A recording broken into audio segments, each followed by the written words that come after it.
yourself a cold one. They strike 'em, huh? And listen to Ross Tucker break down the top college prospects on another tasty edition of The College Draft.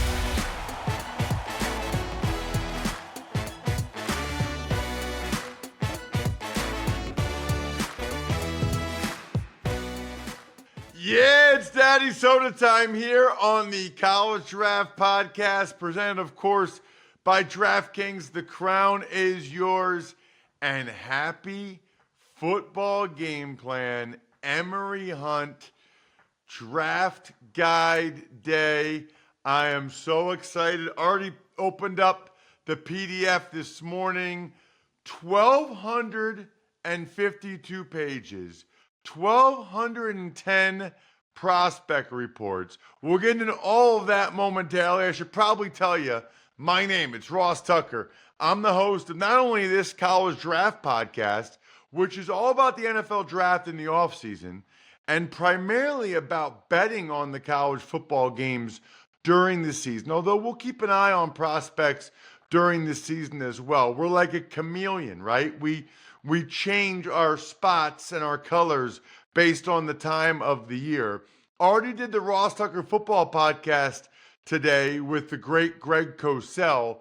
Highly encourage you to check that out, whether it's any audio platform or youtube.com/Ross Tucker NFL. Greg Cosell and I went over the draft D lineman, which, by the way, is what Emory Hunt and I did last week. Today is linebacker day.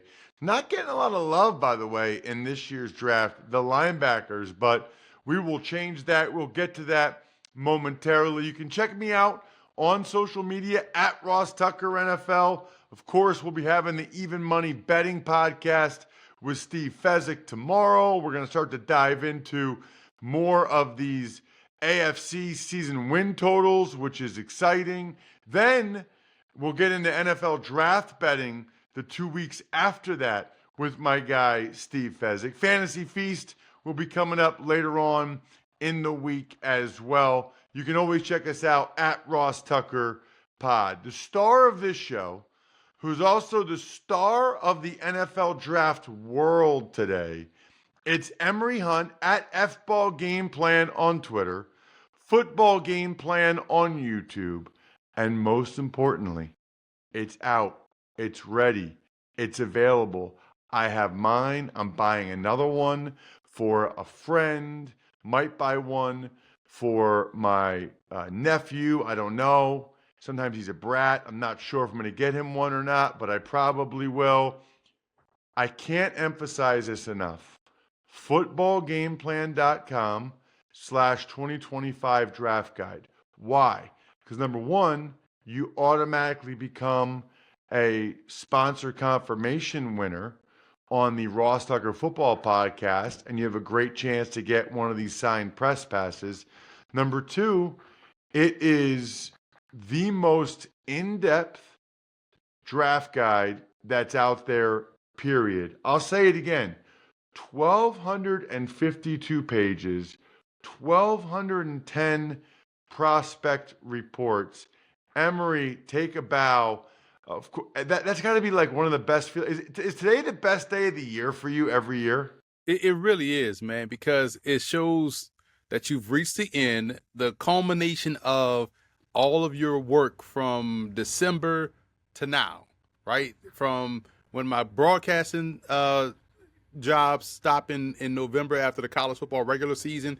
And so now I have the month of December to start working through prospects, at least the quarterbacks, and then we start in January traveling to the All-Star game circuits while also grading prospects, then come back in February, lock down, and just go through prospects day after day, 12 to 14-hour days, 7 days a week, go to the combine while also grading prospects and come back, lock in March, and that's how we get done. So when it's complete, man, it's a big relief because I can now get good rest and not have that hanging thing in your mind like, all right, I got to get up and knock out 25 prospects today, before I can take a break for the day. You know what I'm saying? So when you finish something like this and it shows you how much work you put in, when you see the results of the fruits of your labor, and it's cool because I'm also learning about this year's draft class.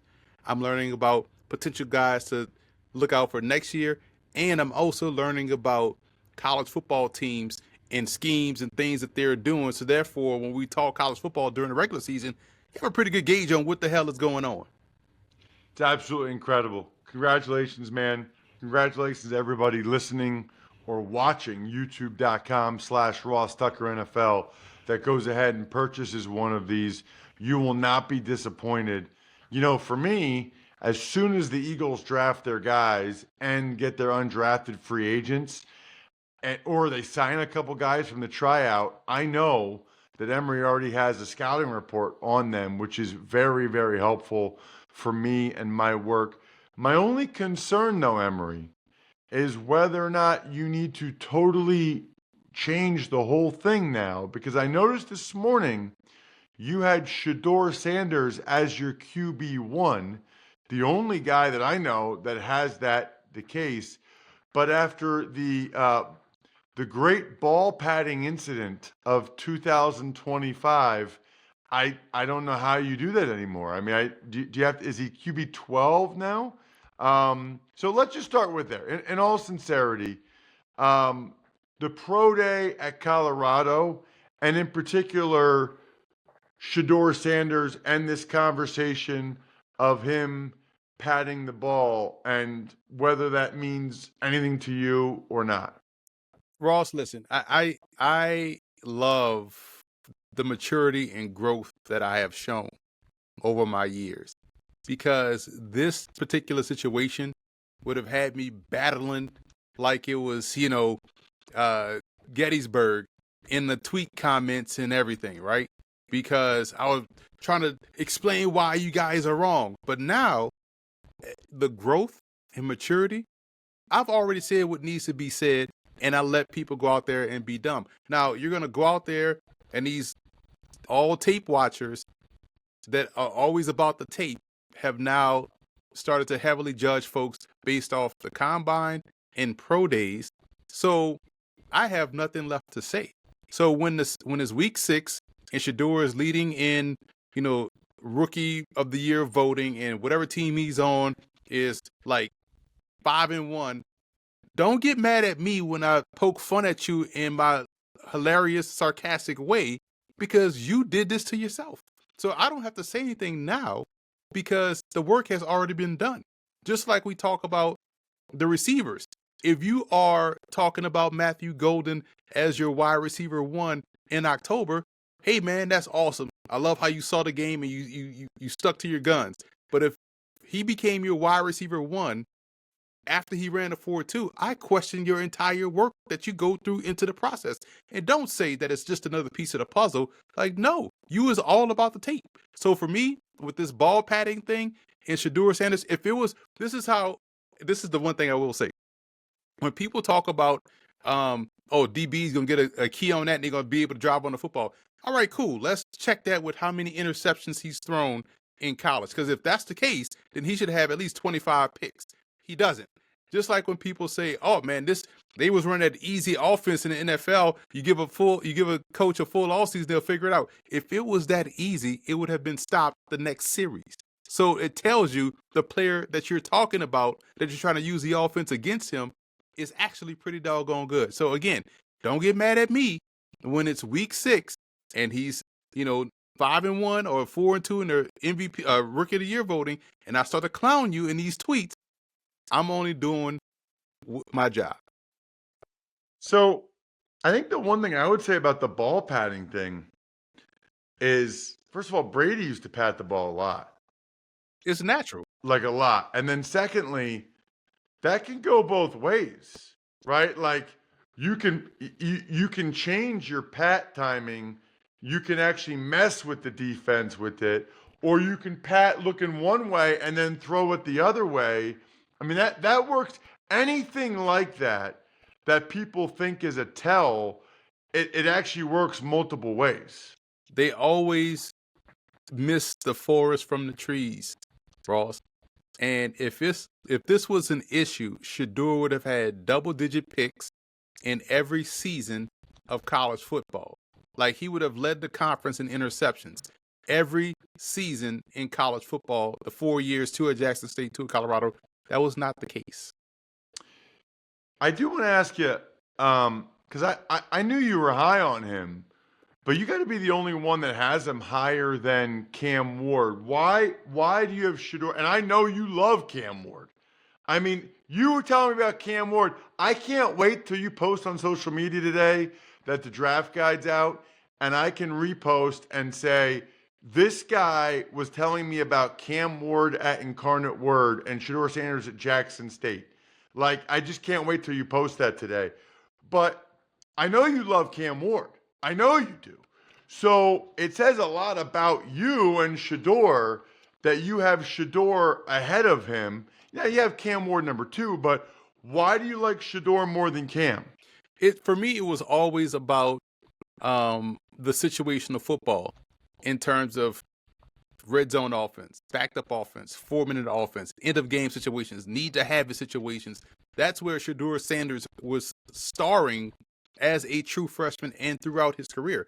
How many times we tuned in at 3 a.m. East Coast time to a Colorado game and they're on the 1 yard line and they have to go 99 just to stay in the game, and they go 99 to stay in the game, and sometimes they win it, or sometimes the defense gives up the touchdown. But that's when Shedeur was able to lock in, and he was consistent with that. Cam Ward actually improved in that area as he went to different stops. So yes, he's trending in the right direction, and we saw him handle that role much better at Miami than at Washington State. And so when you look at a game from Cam Ward's at Washington State, let's say the Oregon game, where they had that game won against Bo Nix in the highly ranked Oregon Ducks, but they just was making inconsistent plays and the turnovers. The next thing you know, they lose that game to Oregon. Juxtaposed to this year in the Miami game, or with Miami, and you watch him like, hey, they need a touchdown. All they got to do is get the ball back to Miami, and they're going to go down and score. And we saw him do that. And so obviously it didn't happen in Georgia Tech. I think he had to fumble. But Shedeur was consistent in those situations. And to me, if we're seriously talking about quarterback and quarterback play, how everybody loves to be quarterback experts, really is never about the physical tools. It's always about above the neck up and how you manage situations. Because that's all a quarterback is role is to do. Manage the situation, get these guys in position to score. And I feel like Shedeur Sanders does that consistently time and time again, and has done that over the course of his career at 2 different stops. Love Labatt. Love getting free stuff. They've combined 2 of my favorite things. It's called Buy Beer, Get Gear. Such a smart promotion, right? Just listen, you're buying Labatt Blue Light anyway, or at least you should be, okay? When you do it, just snap a quick photo of your receipt. Upload it to rewards.labattusa.com immediately, and then check out some of the gear they have. I have a decent amount of it. It is awesome. Rewards.labattusa.com. Emory, let's dive into these linebackers before we finish the whole show, and I haven't asked you about them yet. Outside linebackers, your number 1 ranked guy is Jalon Walker from Georgia. He has excellent point of attack strength. I feel like I could copy and paste that for every Georgia defender in this draft class, because they are legitimately strong. And so, but him having that good point of attack strength is key. Versatile backer. I think he could play all 3 backer spots, to be honest. Mike, Will, Sam. And because he has that type of versatility, which speaks to his athleticism, his football IQ, and his ability to play both the run and the pass, I think that's something where he can have, a great impact as a linebacker at the pro level. And he blitzes with a purpose. A lot of times, Ross, you see guys blitz to make contact or blitz to, fulfill, hey, I'm supposed to blitz on this play. Now he is blitzing to get through the running back to the quarterback. That's what I love about his game. All right, what about Emory Collin Oliver from Oklahoma State? From a dead stop perspective, his stop and go acceleration is crazy. And that puts the offensive lineman in the bind. It puts the quarterback in the bind. I got to get rid of this football quickly. And he ends up making a lot of plays at or behind the line of scrimmage because of it. And I thought he did a really good job this year. And, last year when you watched it, because he was banged up this year, so you had to go back into 2023 and watch his film. He's a pass rusher, both from just a traditional pass rushing perspective and also a blitzing perspective. So again, give me those guys that are looking to make things happen, and I want them on my defense time and time again. I'm willing to gamble on him getting healthy and getting back to what we saw in 2023. What about Emory, Jack Kiser from Notre Dame? I mean, I feel like the guy was there for 10 years. It's unbelievable how long he was there. And the number of tackles that he made during his time. Very, very impressive player. I wasn't really sure what he was like as a pro prospect. Listen, and it's cool because he is someone, he checks all the boxes, speed and athleticism, because he's able to ping pong across the second level and make plays constantly. And he's a very good tackler in space. He's not going to miss a tackle. He's going to be a very good decision maker in terms of, okay, I see it, I can anticipate, and I can get there. That's why when you watch him play, he's always around the football, if not making the play, or he's affecting the play. And to me, you got to give guys credit for being able to do that, especially at this position, because it's hard as hell to play linebacker in this era of football. Next up, Eugene Asante from Auburn. Terrific speed and acceleration from a run and chase perspective. He can chase the play going away. He can chase the play coming right at him. And I think he has a type of acceleration and coverage to turn and carry routes by tight ends and also backs. So you get a guy that you can leave out there in coverage and you feel confident in that he can do the jobs necessary on all three downs. And last but not least, in terms of your top 5 outside backers, Kaimon Rucker from North Carolina. I have him graded as a Sam backer, outside linebacker, because I love his point of attack strength and how he could set a physical edge and really bend it with power, but also play the run. He has good ability as a rusher too. So I think, his converting speed to power, that term that people love to use, is very good. And I was shocked at how consistent he was at making plays defensively. So for me, it was like, hey, I can't ignore the consistency. And that's the thing when you're grading prospect across. How we talked about this last show, how much are you able to hit your good? And if you're consistently hitting your good, you're going to get graded higher. What about Emory, your small college guy, Darren Verasuk from Windsor? This is a sleeper, Ross. This is a guy that I saw at the U Sports East-West Bowl Canadian College Football All-Star Game last May. And then he got the call up to the College Gridiron Showcase in January. And what was cool about the Canadian All-Star Game, they also did their combine right there, a little bit of a combine, just to see what these guys are preseason.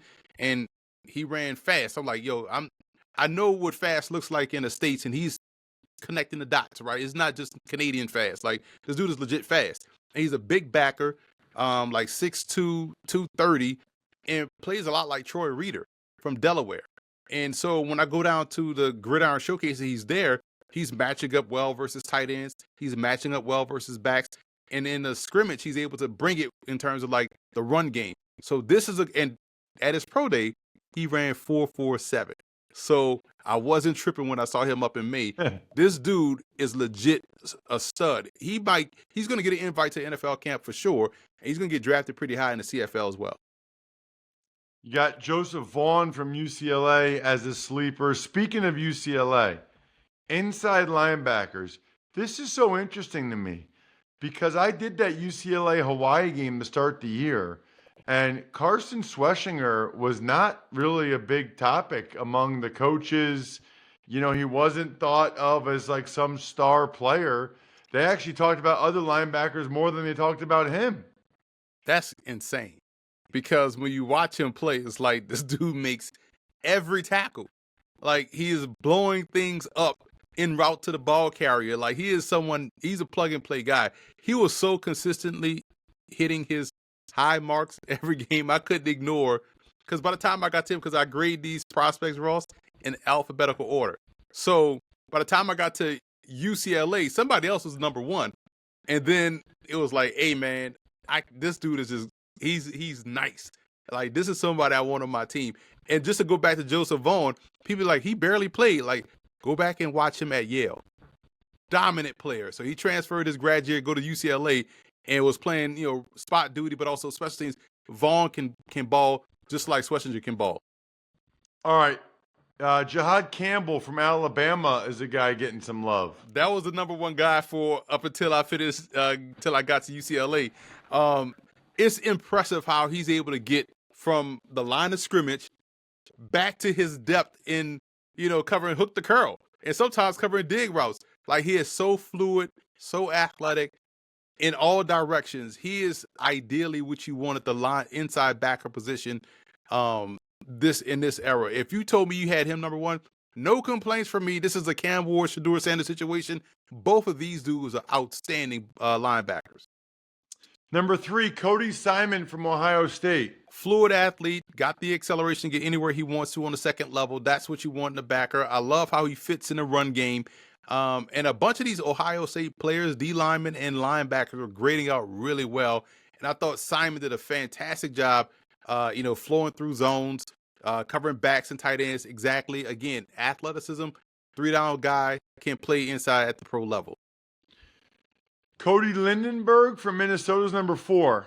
Great instincts in the run game. I think he does a good job in seeing it and getting to the ball right away. It doesn't take him long to figure out what's going on. And he's always around. He's got good length he's 6'2", but he plays like he's a 6'4" inside linebacker. So he's able to cloudy up and clog up windows in that in that position. He can also play inside or outside backer. So it depends on what scheme you're in, but that's the type of scheme diverse player you're getting in him. And I thought he did a good job at Minnesota within that defense, because he was always around the football like Schwesinger was at UCLA. Number 5, Demetrius Knight Jr. from South Carolina. Good eye for the run game. Now, his benefit, he has a great defensive line in front of him at South Carolina, but regardless of that, he's more than just a tackler. He is a hitter that can tackle. So that's something that you kind of really want. A lot of guys either or, right? They can hit or they can tackle, but he can do both. So he's arriving with bad intentions and getting guys on the ground. He's got to work better through zone, but he has good overall awareness for the position. And again, common thing for these backers, they're always around the football. Love your small college guys, always.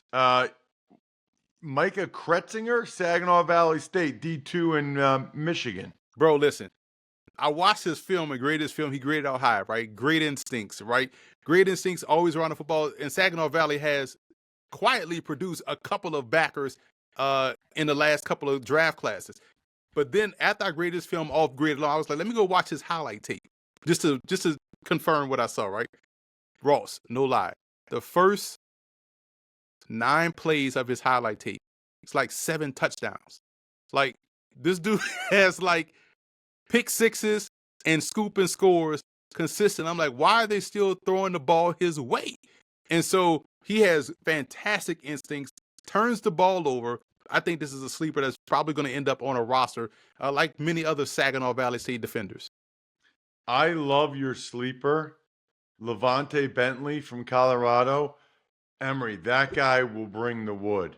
That guy is not afraid to hit. He's like an old school, like Levante Kirkland type.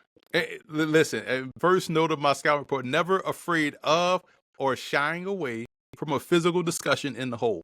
Like, he is legitimately going to knock your block off. He set the tone for that defense, man, and it was good to see him be out there consistently doing that. Pass coverage is where he's going to have to continue to grow and develop his game, but I love what I saw from him down at the Hula Bowl in terms of like fitting the run and 907 drills. He was just thriving there. And this is a guy that's going to probably get drafted late, but he's going to be one of those guys like, man, how did he get drafted so late? He's a starter in the league. I love his game too. Emory, I'm curious, since we have a little bit of time, Joe Milton got traded. Mm-hmm. I don't remember, obviously we talked about Joe Milton quite a bit last year, but I don't remember kind of what your eval was of Joe Milton. I know you don't have it pulled up, but just kind of what you remember of your Joe Milton eval last year since the Cowboys just traded for him. I always talked about how smart of a football player he was. And I remember asking him a question at the combine. I have the clip, and I asked him about what's the most underrated part of your game? He said, my intelligence. Like, people don't understand how much I know the game.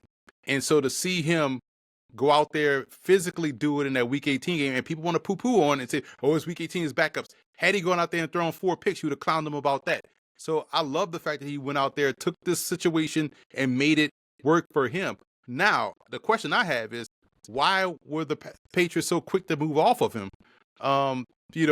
Is a young backup, and why would he go to Dallas? I don't think, did he want to go to Dallas, or did he want to go somewhere else?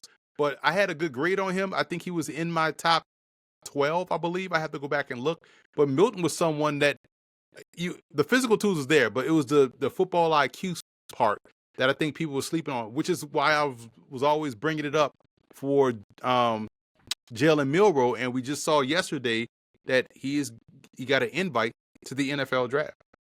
That was really interesting news, because you would think that he thinks he's going to be a first-round pick if that's the case. Check him out on social media at FBallGamePlan on Twitter, but most importantly, footballgameplan.com/2025 draft guide. It is out. It's ready. It's available. Get yourself one. The keg is kicked. We're all tapped out. Thanks for tuning in to College Draft. Make sure to also check out the Ross Tucker Football Podcast, Even Money, and Fantasy Feast, all on the DraftKings Network, YouTube, or subscribe to the podcast on your favorite platform.